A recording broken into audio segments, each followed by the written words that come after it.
Welcome to Heart with Anna, featuring your host, Anna Jaworski. Our program is designed to empower the CHD or congenital heart defect community. Our program may also help families who have children who are chronically ill by bringing information and encouragement to you in order to become an advocate for your community. Now, here is Anna Jaworski. Welcome to the 10th season of Heart to Heart with Anna. Our theme this season is Education for Heart Warriors, and we have a great show for you today. Today's show is Special Education Transitions for Heart Warriors, and our guest is Heart Mom Vicki Lucas.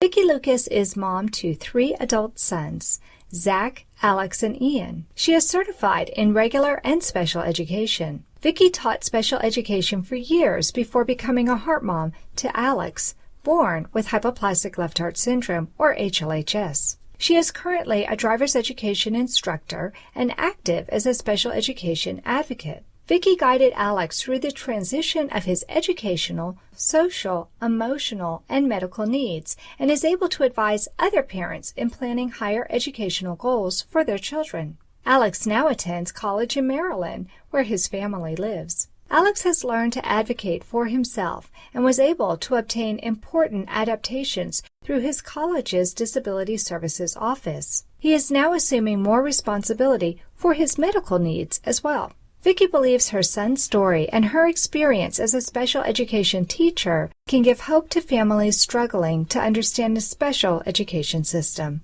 Welcome to Heart with Anna, Vicki. Hi, Anna. Thank you. Happy to be here. Well, what kind of special services did Alex need in his early years, Vicki? For example, was he in an early childhood intervention or ECI program, or did he receive physical or speech or occupational therapy? Well, it was a surprise to us when he was born. He was not diagnosed before he was born. Once in the state of New Jersey where we lived, early childhood intervention is notified when any child is born with any kind of life-threatening or critical condition. So he became an early childhood candidate right away, and we started a relationship with them. During early childhood, the intervention program, they came to us and worked with him for occupational therapy, for physical therapy, and also for speech therapy, which in the beginning involved mostly concerns with feeding, which are typical with heart children. Right. The oral motor skills and the feeding problems directly relate to potential speech problems, and later on, because of the verbal nature, reading problems. Right. Reading and language problems. Exactly. Was he intubated for a long time, Vicki? He was intubated for quite a long time. And then when we had an emergency revision 2 days after his first surgery, he was about 3 to 4 days old. He was stabilized, had his first surgery. Then the appendicitis, the opening they created with the shunt, was not large enough. Several times he crashed and had to have a revision to that surgery. So multiple intubations. Yeah, and so it's not surprising then that he might even have some oral aversions. I would be surprised, but this child, who's now almost 20, eats everything. Okay, right. But when he was little, so did he have to have a feeding tube as well, Vicki? I guess if there is something really simple to be grateful for, and I admire the women and men who work with their children with a feeding tube, but we never had to go into a feeding tube situation in any of the surgeries. Well, that's good. I was waiting for it. I was expecting it, and we never dealt with it. So I have a great respect. I do too. We were so lucky, just like you are with your Alex. We never did have to deal with the feeding tubes. But a lot of times kids who are on feeding tubes end up having oral problems as well. Through feeding, your mouth gets stronger, your tongue, and the movements that are necessary for speech are also used for feeding. But it sounds like he was lucky that he didn't have feeding issues as well. He was very fortunate in that respect, right? What kind of transition did Alex go through? Did he go from an early childhood program into a pre-K program or kindergarten? They still have a program in New Jersey. It's a primary learning center that the children in the district we lived in go to. They accept a handful of regular non-classified children. He was immediately given a preliminary IEP status. He was evaluated by the school system and placed into a primary learning center program for children with different special needs or emotional needs in different ways. They provided about a 3-hour-a-day instruction, like a preschool program. Their stress was OT, PT, speech, and just assembling the kids in a social learning situation. They were able to help us transition him to a kindergarten half-day program. They call it a developmental language learning program, LLD. So half-day, LLD, it was great. It was almost like full-day kindergarten. He had half-day kindergarten, and then he had half-day LLD, special education immersion. The very next year, we flip-flopped the program, and in that 2-year period, he just exploded with skills. So sometimes there's a real significant delay in the skills verbally, then they just take off like a rocket and you can't stop them from talking. It's wonderful. We made that decision to keep him back in the, quote, kindergarten grade because he was an August birthday with medical complications. Right, right. And in a lot of the states, for those of you who are listening and are not from the United States or not from New Jersey, may not know this, but in the United States, we frequently decide when a child should start school by their birthday. And since schools typically start in August or September, if you have an August birthday, you can either decide to send your child to school that year or wait another year. For a lot of families, especially if they have a boy, they'll decide to wait a year because of the maturity. And in this case, it wasn't just maturity, it was the language development. Exactly. He was very small. He was always very small. And so he didn't even look like he was ready to go to kindergarten. Right. He was probably more like a 3-year-old in size, plus the medical disability and the concerns and the near nonverbal nature. He had started to explode with words, but just started to come out with the words. But the enrichment that he gained from flip-flopping the schedule and repeating that year of kindergarten half-day and LLD program made a big difference, because once he graduated, he was very close to his peers in academic development at that point. The transition between the kindergarten into the rest of the grades was an even smoother process because of that. I know a lot of parents worry that if their children are quote-unquote labeled, that they'll have that label with them for the rest of their lives and that they won't be able to get beyond that. But I think Alex is a perfect example of how that label helped him to catch up to his peers. And look, now he's at college. Nobody would know that he had had to repeat pre-K twice. I agree.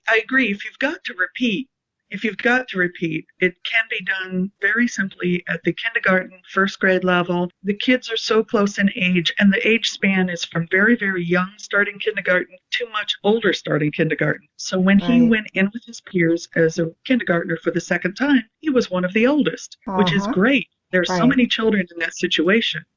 The kindergarten and the elementary school that he dealt with were wonderful. They were small in nature, and every single staff member was extremely supportive. We had discussed that it is really important for us as parents to take our time learning as much as we can to break the medical part down. That becomes something that scares people. It scares school staff.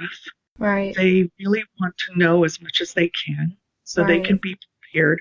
What symptoms should I look for is the frequent question. And it is a really logical concern. I don't want my child to be identified. I don't want them to have an individualized education plan. I don't want them to be pulled out of the classroom and separated from their peers. I think labels are awesome.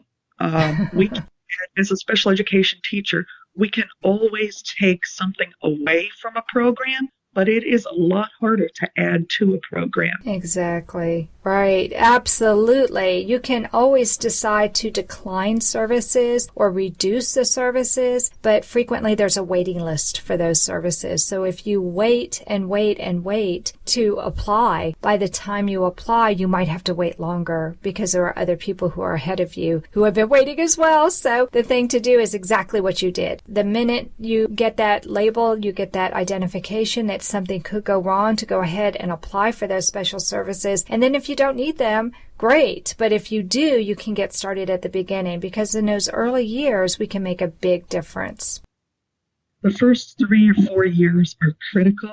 And as a teacher, they're soaking up things like sponges, and whether they can express it verbally or not due to problems with feeding and intubation, they are soaking it up like sponges. Right. I wanted to share in elementary school, the close relationship that you develop has to be with the nurse and their office. Often the nurse may not even know what we're talking about with the hearts. Right. So we have to be the educator, and they look to us to be the experts, the teachers. Something that really helped from the very, very beginning, even the preschool, was a communication journal that goes back and forth between the home and the school. Yes, absolutely. And we're going to talk more about that in the next segment. Thank you for sharing this information about the early years, Vicki. Hold on, everybody. We have to take a quick commercial break, but when we come back, we're going to talk to Vicki about how she helped Alex transition into middle school. So we learned a little bit about elementary school. Let's talk about middle school and maybe even a little bit about high school when we come back to Heart with Anna. The most common themes that I hear is why. She always needed a lot of attention. She had strokes. Even though it's a natural inclination to withdraw from the CHD community, I think being a part of it helped me be part of the solution. Heart to Heart with Michael. Please join us every Thursday at noon Eastern. I'm Michael Eben, and I'll be your host as we talk with people from around the world who have experienced those most difficult moments. You are listening to Heart with Anna. If you have a question or comment that you would like addressed on our show, please send an email to Anna Jaworski at anna@hearttoheartwithanna.com. That's anna@hearttoheartwithanna.com. Now, back to Heart with Anna. Welcome back to our show, Heart to Heart with Anna, a show for the congenital heart defect community. Today's show is Special Education Transitions for Heart Warriors, and our guest is Vicki Lucas. Vicki has been sharing about her son Alex's transition in early years, and now we're going to talk to her about the middle school and high school years. Vicki, in our last segment, we talked about the transitions that Alex went through in his early years. But let's talk about now his transition from elementary school to middle school. I know a lot of people get concerned about the expectations for middle school students. They start getting a lot more homework and a lot more independent reading is expected. What was Alex's transition like? Alex had a very involved transition in the beginning. The elementary school's concern was basically his relationship with the nurse. He was very involved with different things such as the infections that were in the elementary school, and he picked up on them, and his resistance was so low because his calories were so diverted to his heart functioning and breathing and just simple survival. But his relationship with the nurse, we were prepared for the worst, and we were prepared for him to be a frequent flyer every day. It turns out he was hardly in her office each year he was in the middle school, 6th, 7th, and 8th grade, which was good news. At the middle school, the biggest concern for heart students and any students with special needs and disabilities is the maturity level that the student begins to grow with, their self-advocacy skills. They need to be able to self-advocate more and more. And they also need to be able to understand what they're dealing with personally, medically, so that they're confident. Are they comfortable in their skin? And they wanted to make sure he had a real strong self-concept. And they said his self-concept was extremely strong. Academics are important.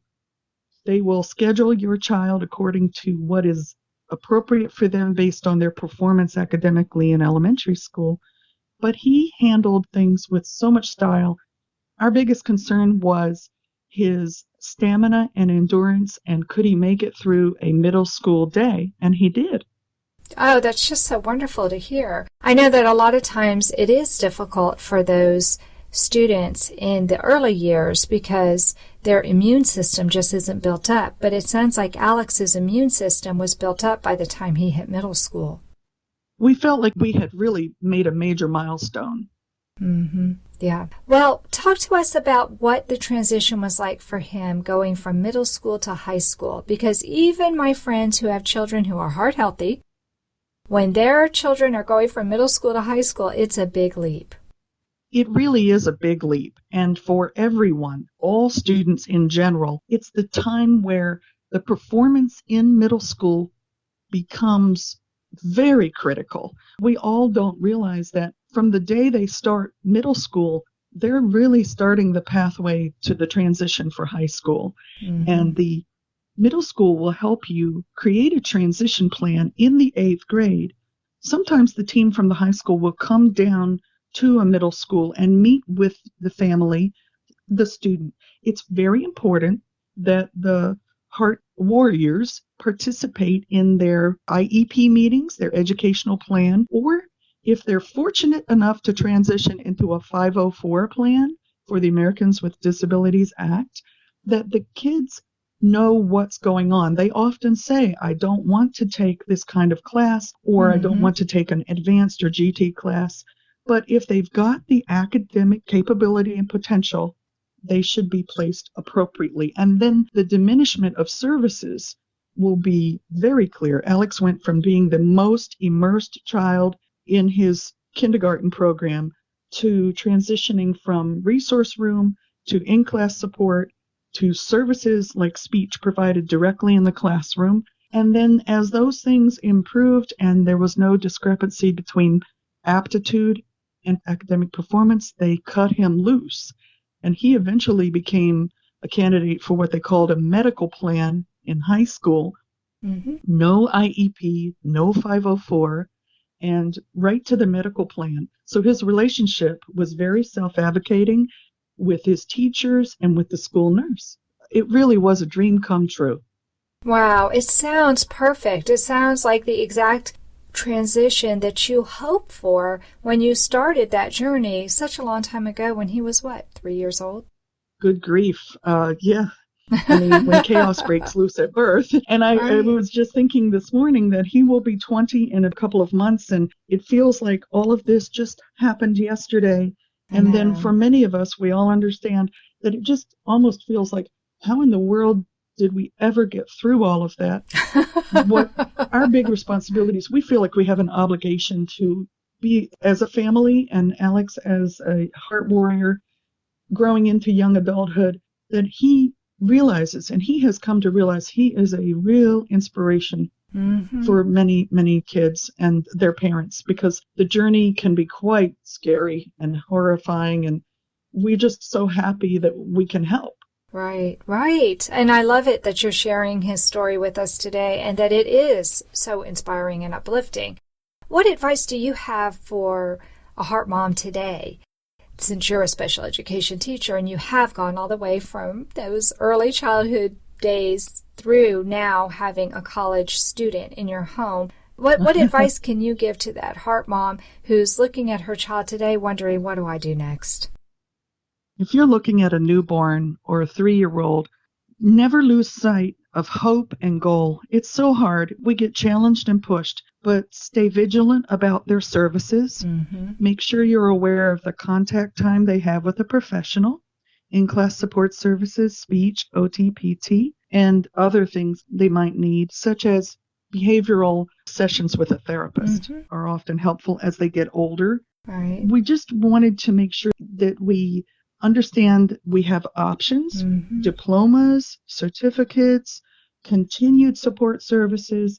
As he's transitioned into college, the exciting news for us, and it was like a dream come true, is he was accepted into 7 colleges, which was a mind blower. Wow. He himself burst into tears when he got accepted. Oh, wow. For the first college. It was so touching because I tried to control my emotions, and he has just completed his first semester, and he ran in the room before we started talking, and he told me that he has a 3.2, and I'll tell it to the world. He has a 3.2 grade average, which is very, very good for any college student. I was very thrilled because as a special educator, I would encourage parents of any student, whether they have a mild allergy or severe disability or disease, that we talk to our teachers and our child study teams and our faculty about individual education plans and 504 plans and understand the difference between the child getting a diploma in 4 years or the child getting a certificate, which would enable them to continue to the age of 21 in the public school setting. Oh, I think that's so important. And that's a great place for us to take a quick break. Don't leave yet, listeners, because when Vicki comes back after this break, we're going to talk about Alex's transition from high school to college and even to adulthood in general. We'll be right back.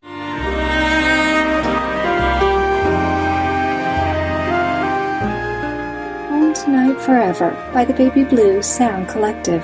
I think what I love so much about this CD is that some of the songs were inspired by the patients. Many listeners will understand many of the different songs and what they've been inspired by. Our new album will be available on iTunes, Amazon.com, Spotify. I love the fact that the proceeds from this CD are actually going to help those with congenital heart defects. Enjoy the music.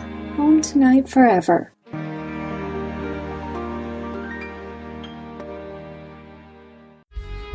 When I saw so many of these CHD groups growing, I found family just ready to join me. Anyone who is a member of the adult congenital heart defect community can be a guest on our show. We have a great year planned, and we look forward to sharing other interesting topics. Heart to Heart with Nicole and David, serving the ACHD community, Wednesdays at noon Eastern.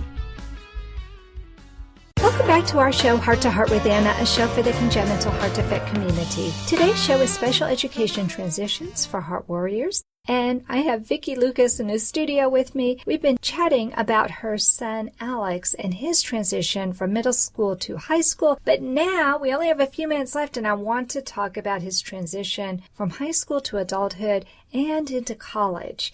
Vicki, I think this is what all heart parents dream about, that someday their heart warriors will survive and thrive in their early years into adulthood.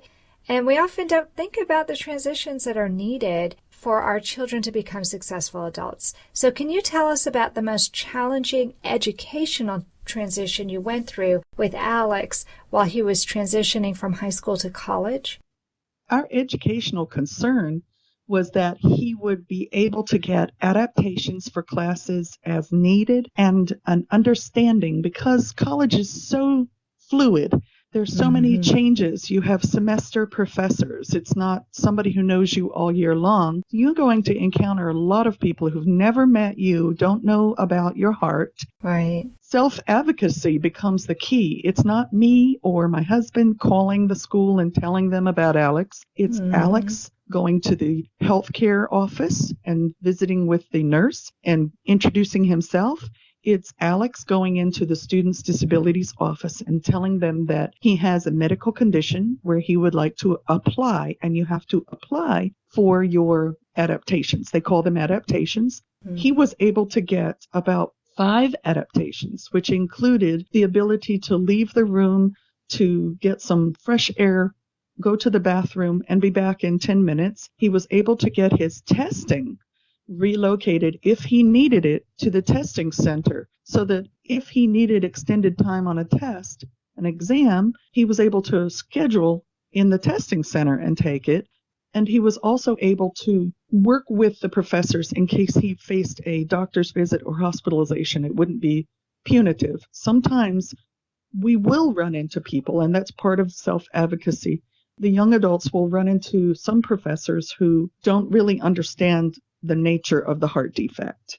Right, right. And it's really different when they're on their own and you're not just a phone call away, because they're expected to do it for themselves. And I know for my Alex, when he first went away to college, he got really sick his first semester and he ended up missing one of his exams. But he went to the Disability Support Services office before he started school, and he also had permission if he was sick that he didn't have to show up anyway, that he could take his exam later. It was really important that he knew that, because for our kids, when they get sick, it can take a lot longer for them to get better, and for them to go into the classroom sick is not a good idea. when we were planning, we were hoping for the best. We're hoping for the 4-year situation. And we planned for every level we could. We had a backup plan for trade school. We had a 2-year program. We had a 4-year program in place. And he was accepted to 7 colleges, which was just the greatest gift. It was the most wonderful, astounding gift. And the day he got his first college acceptance, he realized the magnitude, and he himself burst into tears. Yeah. I get very choked up thinking about it. I can imagine. We worried so much about medical, and that's such a critical thing. It will never go away, and we continue to worry about it. But we forget sometimes to prepare them emotionally to be confident self-advocates. It can be quite astounding. When parents are looking at colleges, sometimes distance will make a factor in their decision. Do you want to be close enough to be there in 2 to 5 hours? Do you need to get there by plane? Right. We've come to a happy compromise, and next January he will be at a 4-year college that's 2 hours or less away. But he already knows the questions to ask. He knows the Student Health Services office is a place he needs to set up a relationship from the very beginning. He knows the Disability Support Services office is a place he must go from the very beginning. And if he needs instructional support, he's just like any other student. He'll get instructional support from the testing center and from the writing center. The crazy funny thing is I was the kind of parent, we would go to the college visits, and my first question was not about departments or studies of majors. My question was, do you have a place to land a helicopter? And they look at me like, well, why? And I said, well, do you have a situation if a student became chronically or critically ill and needed to be airlifted out of here? Where would the helicopter land? So heart moms are very special, and dads are very special people. It's our job to think of things that people don't ordinarily think of, because we don't live ordinary. We don't live ordinary lives. It's going to be a continual process. Right. We do not live ordinary lives. I agree with you 100%. My son decided to go halfway across the country to a college that was in New York City, and I live in Central Texas. And one of the first things that I had to do was ask his cardiologist to recommend other cardiologists in New York City for us to go and That's visit very with. good. Very scary, though. Very scary. And luckily, even though I had a thumb drive with all of his most recent information that I physically took to the office because I wanted to see this doctor myself, Alex never had to visit with him. But we knew he was there just in case. And I think you're right. We heart parents have to think of those potentialities, hoping and praying that it won't ever be necessary. The whole time Alex was in New York, he was able to arrange his cardiology appointments during his breaks. And so that was never a problem. But I could not sleep at night, Vicki, if I didn't know there was somebody there just in case. That takes me to the next question, which is about the medical transitions that you've gone through in helping Alex to establish himself as an adult and to assume control of his medical care. So tell me about how you helped him do those transitions. Well, I continue right now. He's attended by Dr. Cross and Johns Hopkins. I accompany him down to the visit, but now my role is shifting into the waiting room parent. Yeah, me too. She would come out to greet me, and she would come out and just give me the 1-minute highlight of the visit. But the responsibility for asking questions and understanding his condition, his cardiac condition, is upon him. He is the young adult grown-up now. So if they want to bring me in, they will bring me in. But right now he is at the stage where we are evaluating him for other auxiliary medical conditions that accompany the heart defects, and we're checking the liver and things like that. So they will involve me when they need to. My responsibility is to bring the imaginary duct tape and put it over my mouth.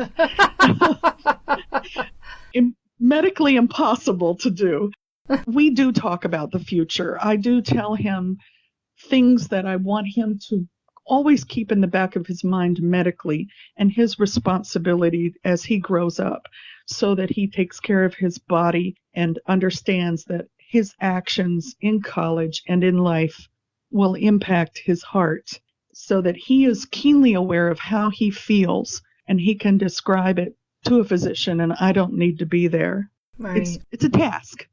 It's tough. It's really tough. I'm not even a waiting room parent now. I'm not allowed in the hospital when he's there. He just goes by himself. He's like, I've got this, Mom. You've been training me for this forever. It's okay. And the one thing that I feel really blessed with my Alex is that he has given his cardiologist permission to talk with me if I ever have a question or concern. But this is something that your child has to give permission. Otherwise, because of HIPAA laws here in the United States, the doctor does not even have the right to talk to the parents anymore, which kind of burns me up. But I get it. It's Alex's body. It's his medical condition. And I really do need to be hands off. And he has trained me. Now it's to the point where Alex is training me. I've got this, Mom. And he's doing a really good job. So that makes me feel more confident that he can continue to be an advocate for himself. So kudos to you, my friend. I know how hard it is. Oh, that's true. Thank you. It's hard. I think it's harder to let them go than it was for us to have all those millions of visits. This is much harder now. Yeah. Oh, gosh. I think it's just so much harder. So the last question I have for you, Vicki, is, as both a heart mom and a special ed teacher, what's the best advice you can offer parents to help their children go through all these transitions on their way to becoming responsible adults? The best thing I can say, and it's very brief, is to never give up hope. Yeah. Whatever contributions they make to society are going to be the most valuable things. And we know that as parents. Stay involved. Stay up on advances, but don't let misinformation scare you, and ask for advice, especially from us old timers. We're very glad that we're a seasoned heart family. Yes. Yeah. And that Alex has made it to this wonderful age in life and stage in life where he recognizes his responsibility to help younger children and their parents as an inspiration. Just be a great support, as we always will be, emotionally, medically, and informationally for our young heart warriors. Be hopeful. Never stop dreaming big. Keep thinking big. Absolutely. You have to keep thinking big. I think that's so important. And I love it that we have an opportunity to be an inspiration for those heart warriors following our heart warriors' footsteps. So thank you so much for coming on the show, Vicki. Thank you so much. I love it. That concludes this episode of Heart to Heart with Anna. Thanks for listening today. Please come back next week at noon Eastern Time on Tuesday. And until then, please find and follow our radio show on Spreaker. And remember, my friends, you are not alone. Heart to Heart with Anna is a presentation of Hearts Unite the Globe and is part of the Hug Podcast Network. Hearts Unite the Globe is a non-profit organization devoted to providing resources to the congenital heart defect community to uplift, empower, and enrich the lives of our community members. If you would like access to free resources pertaining to the CHD community, please visit our website at www.congenital-heart-defects.com for information about CHD, the hospitals that treat children with CHD, summer camps for CHD survivors, and much, much more.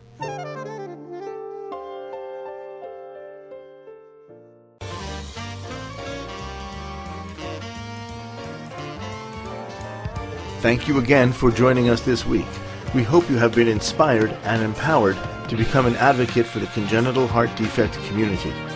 Heart to Heart with Anna, with your host Anna Jaworski, can be heard every Tuesday at 12 noon Eastern Time.